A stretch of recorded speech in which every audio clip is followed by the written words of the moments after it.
Okay, 5 things I miss about China. Number 1, cheaper cost of living. Food was cheaper in China. I could buy street food, a bowl of stir-fried noodles, a huge bowl, enough to have a portion for tonight and tomorrow, cost me about 6 RMB, which is about, at the time it was about $1. In Korea, street food, yes, is cheap, but as far as restaurants go, not nearly as cheap. Everything here costs about the same as it cost me in the US. My taxi to go home was much cheaper in China. We won't even compare my taxi to go home since I live closer to the city center. I'll compare it to my friends who had to pay 50 RMB to get home. That was a big deal. Oh my God, you have to pay 50 RMB. 50 RMB is about $7.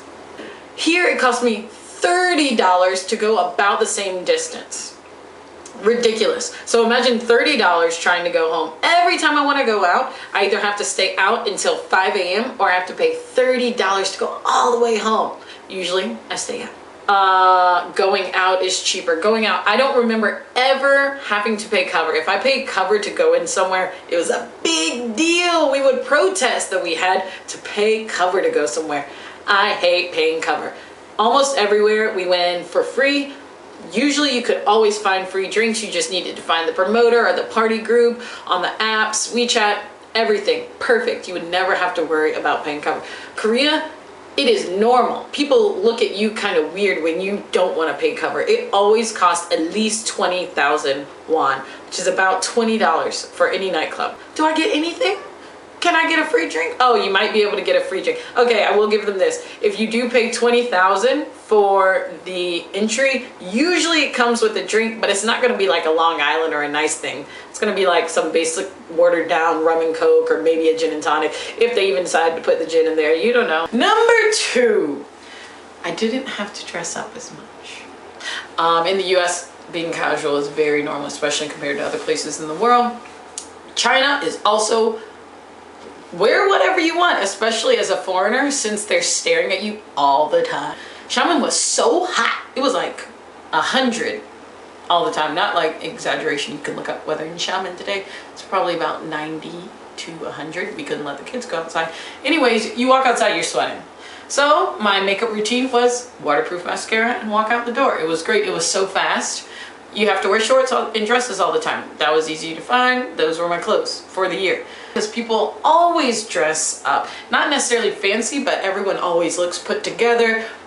I don't think I've ever seen a Korean girl walk out the house without makeup on. Not saying that they're self-conscious, but I've never seen it. It doesn't happen. They always look decent walking out. Not saying that their hair is always down, but it's brushed. I've never seen people not put together here. Men always look decent. Everyone looks decent all the time. Versus in China, I could do whatever I want. So I kind of sometimes miss being able to go to the corner store in my yoga pants. Some people come here to teach. Some people come here because they couldn't get a job at home. Some people come out here to make money teaching or doing something for 4 years, and then they're going to go back once they pay off their student loans, because it won't take them that long to pay off their student loans out here. Some people come here for military, so they're here for 2 years, but then they're about to leave back out. Some people come out here because they're obsessed with K-pop, so they want to have the K-pop lifestyle, but maybe they won't stay, maybe they will. Some people are students. You have a mixture, but not necessarily all on the same page. Whereas like China, a lot of the teachers came out here to travel the world or do something very, very different. They chose China. They didn't choose Japan. They didn't choose Korea. They chose China. Their expat life is just a little more tight-knit and a little more polite to each other, kind to each other than it is in Korea. It's about perspective, but in reality, only someone who's lived in both can talk about that. All right, so number 4 is how traveling around in Asia, which is a big reason why most people come here, is much, much, much, much cheaper and more convenient in China than it is in Korea. China, gigantic country. They have great transportation. If China is good at one thing, it is transportation.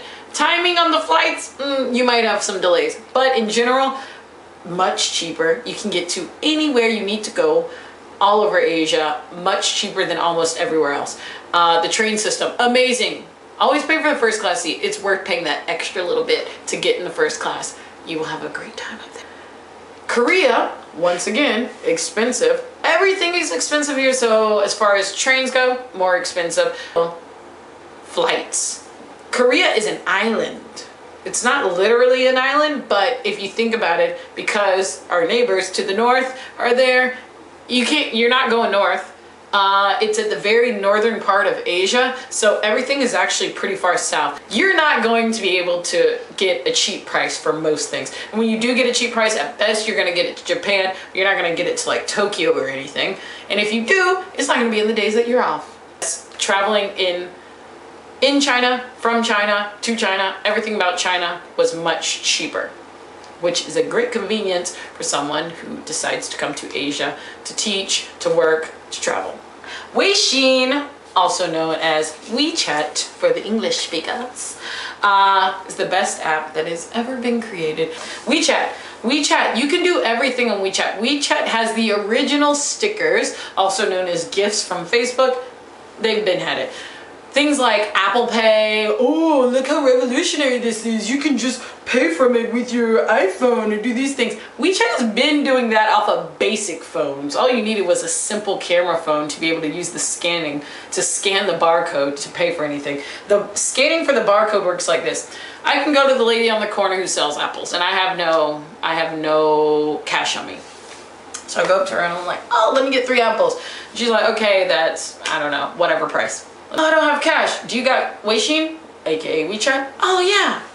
I can scan her on her phone with the barcode and I can send her the money instantly and it's done. It's like being able to use a credit card. Oh yeah, look how revolutionary this is. I can slide my credit card on my phone if I buy this one piece that goes into my Apple and then blah, blah, blah, blah. No, China, if they've got anything down, it is transportation and this app. This app is the best app. You can buy your plane tickets. You can buy your movie tickets. You can buy your train tickets. You can pay your bills. You can pay your phone bill, your electric bill, everything on your phone. You can do investments. You can look up different things. You could have nothing in life. You could lose all your stuff. Just make sure you have your phone, which can be charged somewhere. Everybody's got a phone charger, and your keys to your house. You can't open your door. You gotta open your door. WeChat is the best app ever. I miss it so much. I wish the whole world would get on board with it. WhatsApp just got video calling. Why do people use WhatsApp? I'm so angry at WhatsApp. I hate when people tell me, oh, do you have WhatsApp? Yeah, I do, but I hate it. Eu tô cansado de sofrer, quero dançar, sentir calor e poder só olhar o universo em torno de você.